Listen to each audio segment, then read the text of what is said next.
Your lawn called. It wants another Saturday, another tank of gas, another hour behind the mower in 90-degree heat while your neighbors watch from their air conditioning. It wants your August water bill to hit $200 again. It wants you to reseed the burned-out patches in September, fertilize in October, and start the whole exhausting cycle over again next May like nothing happened. And here is the part that should genuinely make you angry. It is going to keep asking for all of that forever, every single year, until you make one decision that ends the relationship completely. That decision is this video. 11 native grasses and perennials that you put in the ground this June, one time. And by October, you have a yard that has fired your mower, canceled your irrigation schedule, and told your fertilizer bill it is no longer needed. These plants survived American droughts that lasted years. They grew through heat that cracked bare soil into plates.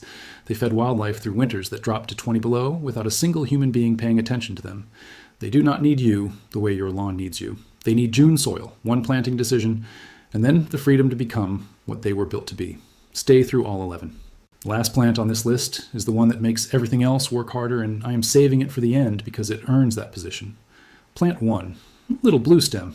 Forget everything the lawn care industry has told you about what a yard is supposed to look like, because little blue stem is about to make that entire conversation irrelevant. Schizocurium scaparium is a native grass hardy in USDA zones 3 through 9, the entire continental United States, Minnesota to Texas, Maine to Arizona, every climate, every soil type, every growing condition this country produces. And it has been thriving in all of them without irrigation, without fertilizer, and without human intervention since long before anyone invented a sprinkler system or a bag of lawn food. Through summer it stands 3 feet tall in upright blue-green clumps, architectural and clean and honest in a way that manufactured lawn grass never quite manages to be. And then September arrives. And little blue stem does the thing that stops people mid-conversation when they see it for the first time. It turns. Not the ambiguous orange-brown that most grasses produce in fall. Copper and burnt orange and deep burgundy and rich red, all moving through the same plant at the same time. A color display so warm and so saturated that your yard in October looks like it is generating its own light. That color does not drop with the leaves. It holds through November. It holds through December. On a gray January morning with frost on the ground and every other plant in the neighborhood reduced to bare sticks and brown mulch, little blue stem is standing in full color above the snow, giving your yard more visual life in the coldest month of the year than most conventional gardens manage at their peak. It needs no supplemental water once established. It needs no fertilizer, not once, not ever. Rich, amended soil makes it weak and floppy. Poor, dry, rocky, compacted, nutritionally depleted soil makes it stand taller and color harder than you expected. If you have a slope that erodes, a strip that bakes, a corner that has killed every plant you have tried, that is not a problem spot. That is little blue stem's home address. Plant 2, prairie dropseed. The landscapers who know this plant are using it in every high-end residential project they take on right now, and very few of them are explaining to their clients exactly what it is. Because part of the competitive advantage of knowing prairie dropseed is that most people in your neighborhood don't. Sporobolus heterolepis is a native grass hardy in USDA zones 3 through 8, and it does something no other fine-textured grass in American horticulture does, with the same combination of elegance and absolute zero maintenance. It forms a perfect, symmetrical, arching mound 2 feet tall and 2 feet wide that looks like it was shaped by a professional every single week. It was not shaped by anyone. That is its natural form, and it holds that form all season without edging, without trimming, without any intervention from you at all.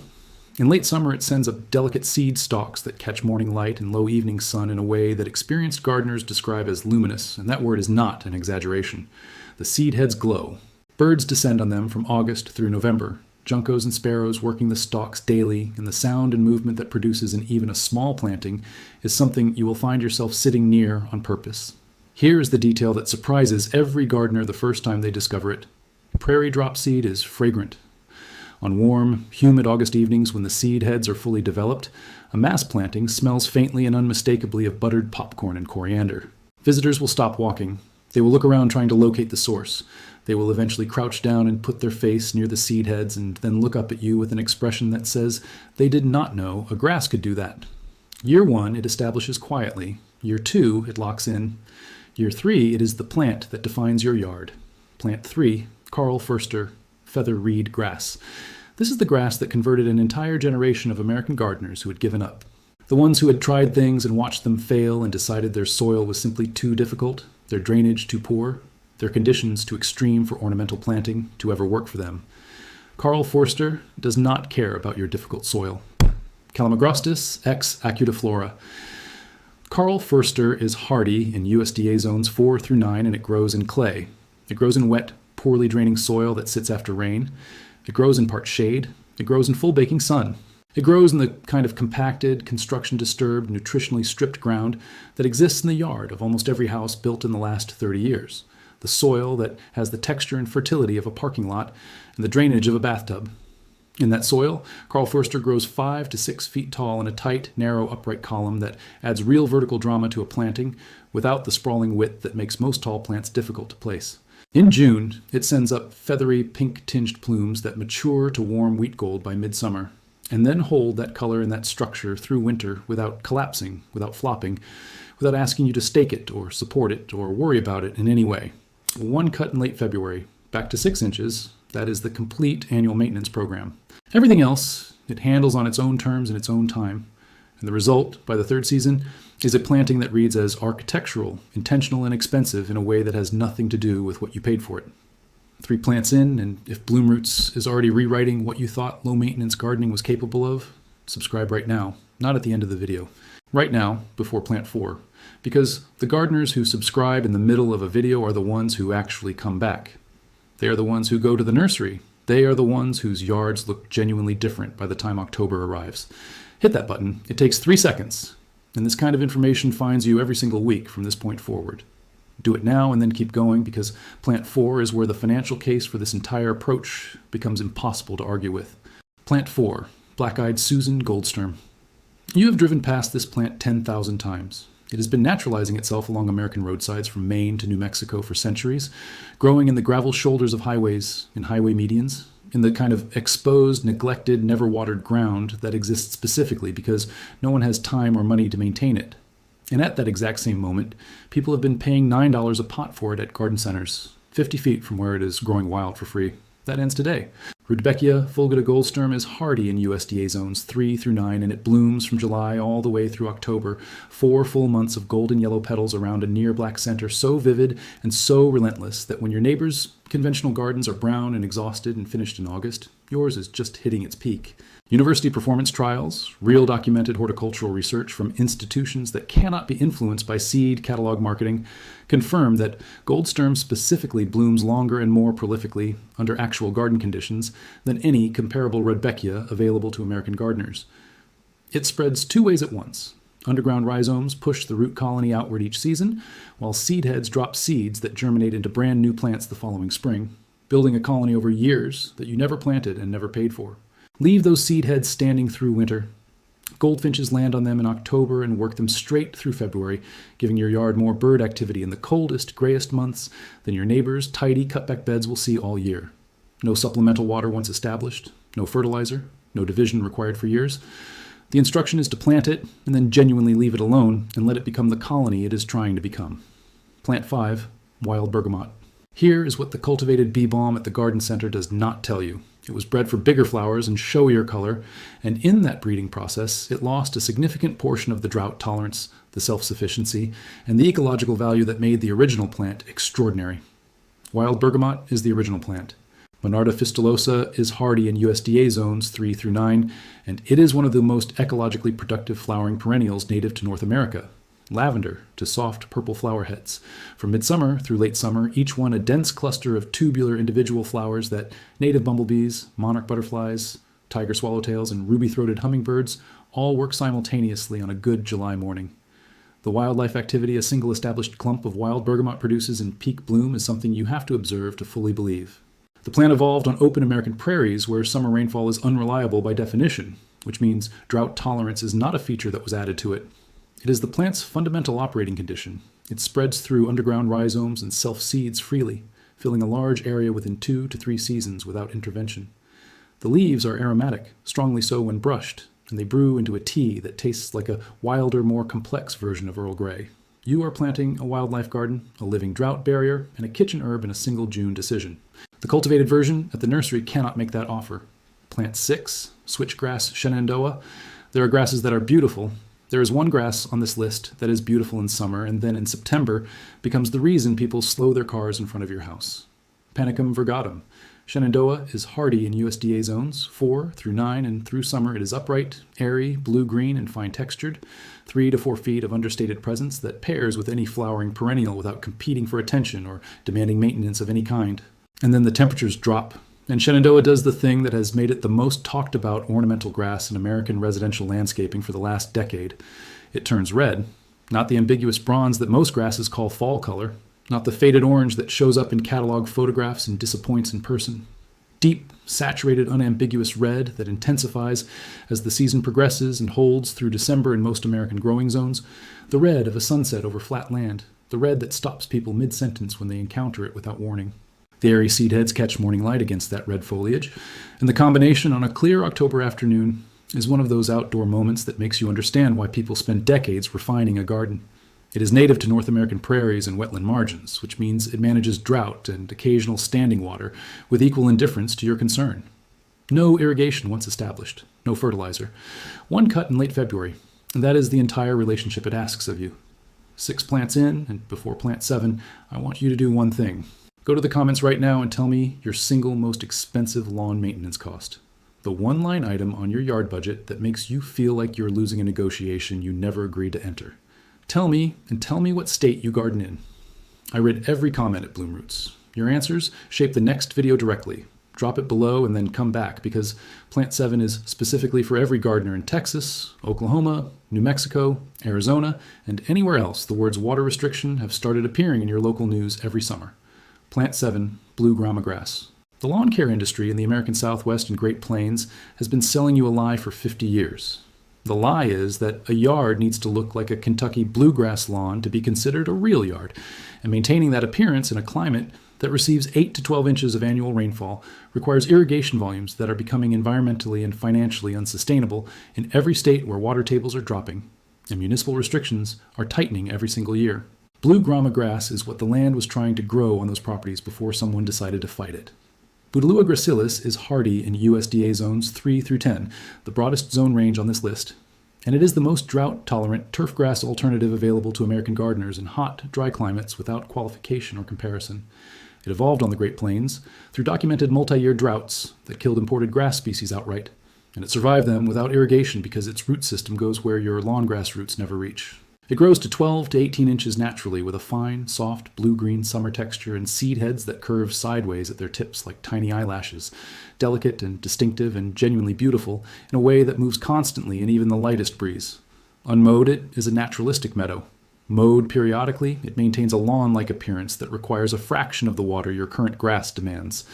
In states where the July water bill for a conventional lawn runs into hundreds of dollars, replacing that lawn with Blue Grama is not a gardening decision. It is a financial decision with returns that compound every summer for as long as you own the property. Plant 8, purple coneflower.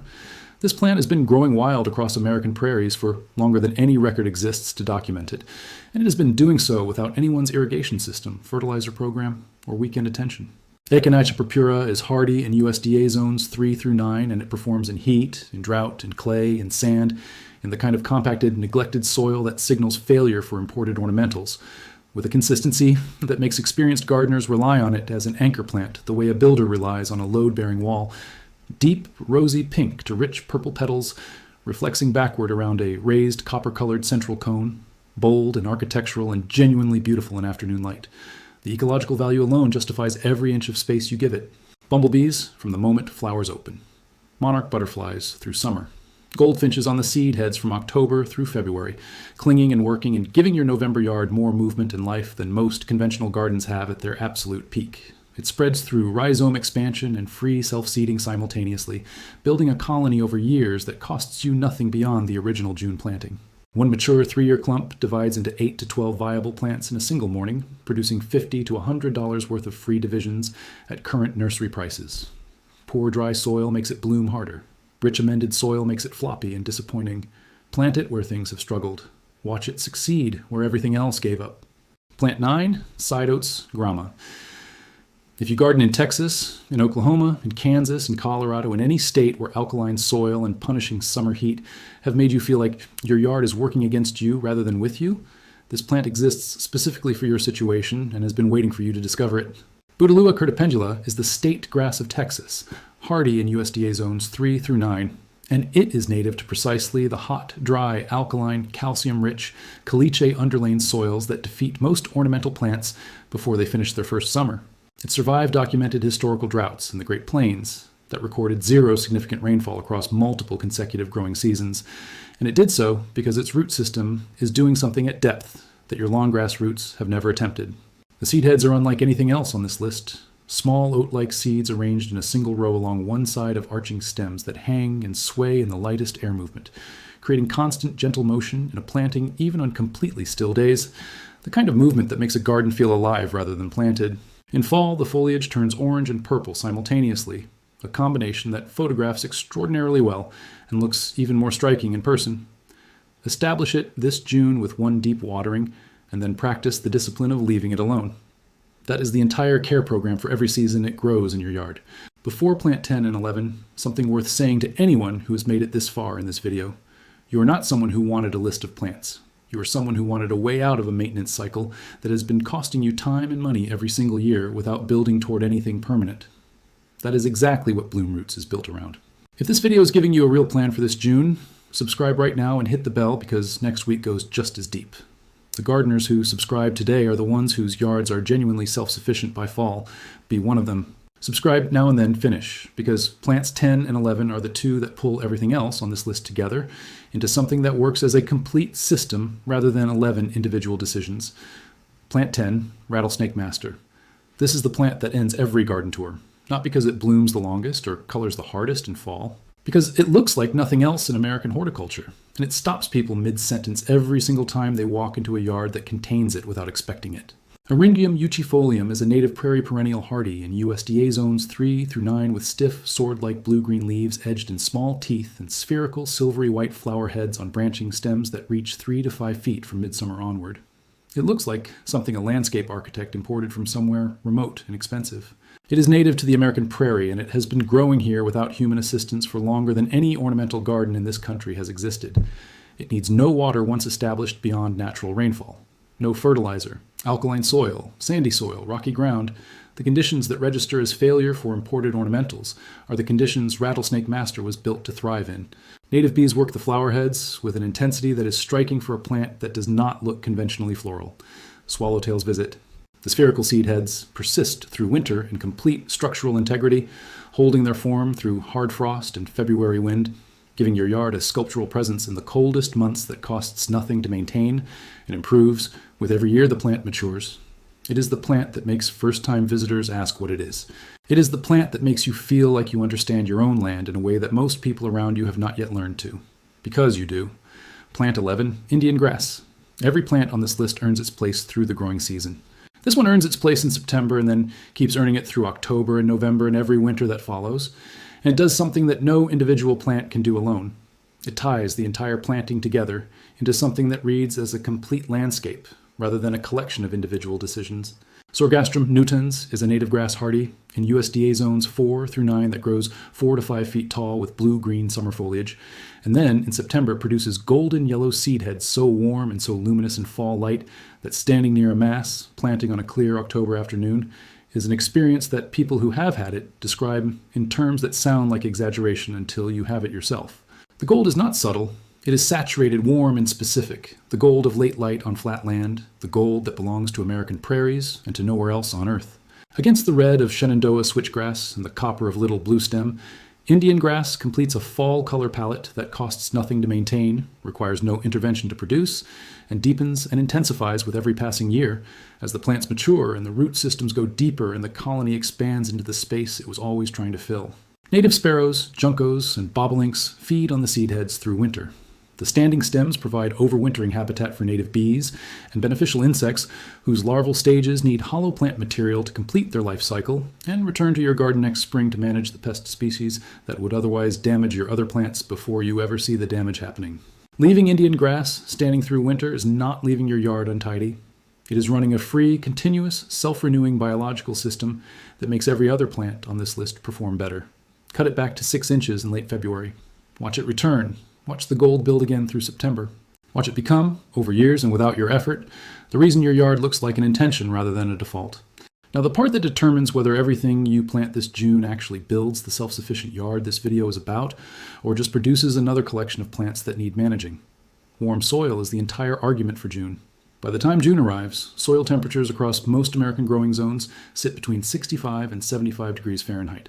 The precise biological window where native grass and prairie perennial root systems establish fastest, reach deepest, and build the drought resilience they need to survive their first July and August without you standing over them with a hose. Plant in this window, and roots have 8 to 10 weeks to anchor before the hardest heat of summer arrives. Miss this window, wait until August, and those same roots are trying to establish in soil that is either radiating stored heat or beginning to cool toward dormancy. And the plant that results is a survivor rather than a performer. And the difference between those two outcomes is visible every single season that follows. 3 rules that determine whether this planting creates the yard you want or just adds to the list of things you tried that didn't fully deliver. Rule 1. Do not amend the soil before planting natives. This is the instruction that runs against everything the gardening industry has told you for decades, and it is the most important thing on this list. Adding compost, adding fertilizer, improving your soil before planting prairie natives produces weak, shallow-rooted, drought-dependent plants that require the supplemental care you were trying to eliminate. Little bluestem in rich, amended soil loses its upright form. Prairie drop seed in heavily composted ground grows lush and then fails in drought because its roots never develop the depth that makes it genuinely self-sufficient. These plants were built for difficult soil. Difficult soil is not a problem to fix before you plant them. It is the condition that activates their full potential. Plant them in the ground you have. Rule 2. Water once at planting and then practice genuine restraint. 1 deep watering when each plant goes in the ground to settle soil around roots and provide moisture at depth. Then stop. Most native grasses and prairie perennials planted in June will not need supplemental water after the first 2 weeks, if your region receives any rainfall at all. Consistent overwatering produces root systems that never reach the deep moisture reserves these plants evolved to access. And the result is a plant that looks fine until the first genuinely dry stretch, and then struggles in exactly the conditions it was supposed to shrug off. Rule 3. Leave everything standing through winter and cut back in late February. Not in October, not in November. Not when the neighbors start looking at your yard sideways, because it does not conform to the expectation that a yard should look bare and tidy in December. The seed heads standing through winter are feeding birds through the months when food is genuinely scarce. The hollow stems are housing the overwintering stages of native bees and beneficial insects that your garden depends on next spring. The standing structure is insulating the crown of each plant through freeze-thaw cycles that kill more perennials than cold alone ever does. Leave it standing. Cut it in late February. Your yard will be more alive, more ecologically connected, and more visually interesting through winter than anything managed the conventional way on your street, and you will do significantly less work to get there. Here is the truth that the lawn care industry has a financial interest in making sure you never fully believe. You do not need to maintain a yard. You need to plant one. There's a version of your outdoor space that waters itself through drought, feeds itself through poor soil, manages its own pests through the insects it houses, and becomes more beautiful, more structural, and more ecologically alive every single year without a mower, without a hose, without a fertilizer schedule, and without your weekends. That version exists. It is made of plants that evolved on this continent for this exact climate in this exact soil. It is made of the 11 plants on this list. And it starts this June with a single decision to stop fighting your yard and start working with the land you actually have. If Bloom Roots gave you that decision today, subscribe right now. Hit the bell. Drop a comment below telling me which plant you're putting in the ground first and what state you garden in. I rate every single comment. I respond to as many as I can. And what you tell me shapes exactly what this channel covers next. This is your yard. This is your June. The window is open right now. Go plant something that lasts.